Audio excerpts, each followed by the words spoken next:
Australians are famous for our love of the outdoors, and with good reason. We are blessed with unique landscapes as diverse as they are beautiful. From the wilderness areas in Kakadu, Arnhem Land in the Daintree, down to Broome in the west and the magnificent world-famous Great Barrier Reef on the east. And these bookend the red dirt of the 10 deserts that make up the Great Australian Desert. It's actually the 4th largest desert in the world. And then we go all the way down to the craggy summit of Cradle Mountain. We have a harbour that's recognised globally, fabulous beaches and spectacular snowfields. And so it's no wonder that our culture is geared around outdoor activity and that we encourage our kids to get outside and enjoy the healthy lifestyle that's so freely available to them. But this is why we believe outdoor advertising should be G-rated. I'm going to provide some background and then explain how you can help us achieve this worthy goal. My hometown is Brisbane, arguably the best city in Australia, but my role with ACL means that I spend quite a lot of time in Canberra. Now, something I really love about being in Canberra, particularly at this time of year, is that I get to experience the change of seasons. In the autumn, the leaves on the trees turn bright red, deep brown, and a glowing yellow. It is stunning, and we don't see this in Brisbane. But there's something else refreshing about Canberra, and it's something that they don't have that Brisbane does, and it's billboards. If you drive down one of Canberra's wide boulevards, you'll see parks, trees, distant mountains, but no billboards.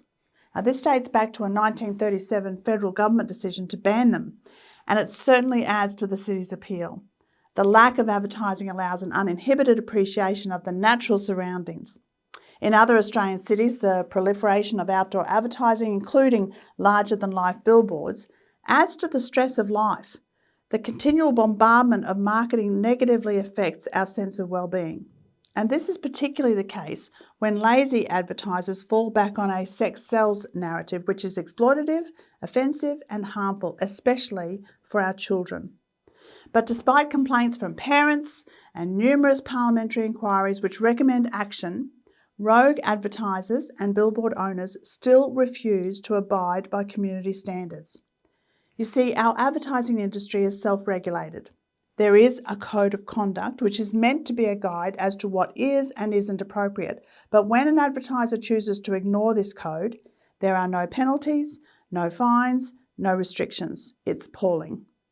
There is no vetting of inappropriate advertising. Rather, the body responsible, which is the Ad Standards Bureau, relies on members of the public to make complaints through a clumsy process that is far from straightforward. And increasingly, with no penalties for non-compliance, even for repeat offenders, it can feel pointless to complain. To be clear, an advertiser found to be in breach of the voluntary code is not impacted or inconvenienced in any way. They can continue to run their ad campaign.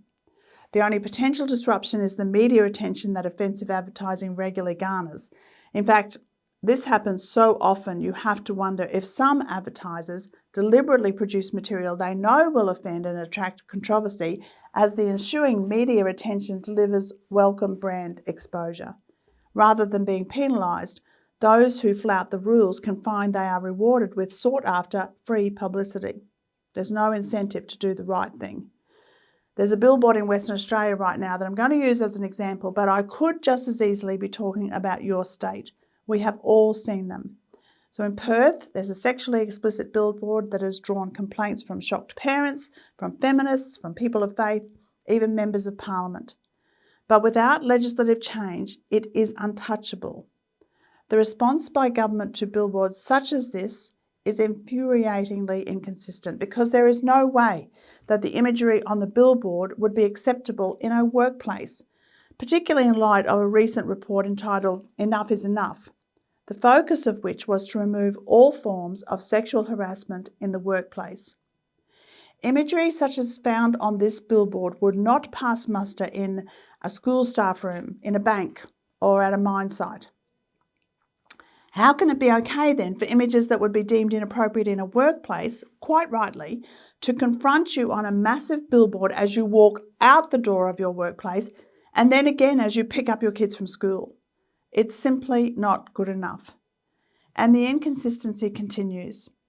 Recently, our nation's transport ministers signed off on a joint plan to ban offensive advertising on camper vans because, wait for it, they offend and fail to comply with community standards.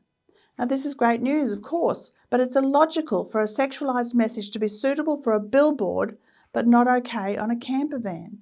Surely the same standard must apply. Enough is enough. It's time to place responsibility for abiding by community expectations back onto the advertisers. It's time they were made to place the protection of children over profit. Responsible advertisers, and they are the majority, will not be affected. And this is not just our opinion. Over the past decades, child development experts and organisations, including the Australian Medical Association, have presented research documenting the harms of sexualising children through advertising. Links to negative impacts on children's innocence and subsequent healthy development are well established. There have been numerous calls for legislative change through government inquiries and reports, but here we are, over a decade on, and we're still having the same conversations. We can't continue to allow our public spaces to be hostile places for our children. They have every right to inhabit public spaces freely without being exposed to pornographic imagery and sexualised promotional material. You know, Jesus said, "Whoever welcomes a child in my name welcomes me." And our campaign, Outdoor Advertising Should Be G-Rated, is designed to make the outdoors welcoming to children. It makes perfect sense, and we've made it super easy for you to support the concept. Just go to acl.org.au and follow the link. People sometimes ask me, how effective is a campaign such as this? And I can tell you, when tens of thousands of Australians raise their voice in this way, parliamentarians take notice. After all, many of them are mums and dads as well, and they are concerned by the same things we are. They just need to hear from us. As a society, we have ratings for movies and TV shows, even publications that give parents the ability to protect their children from images and concepts they are not mature enough to be exposed to. How much more important is it then to protect children in the outdoors where there is no off button? So thank you for joining your voice with thousands of other Australians on behalf of our children. Let's get this done. God bless.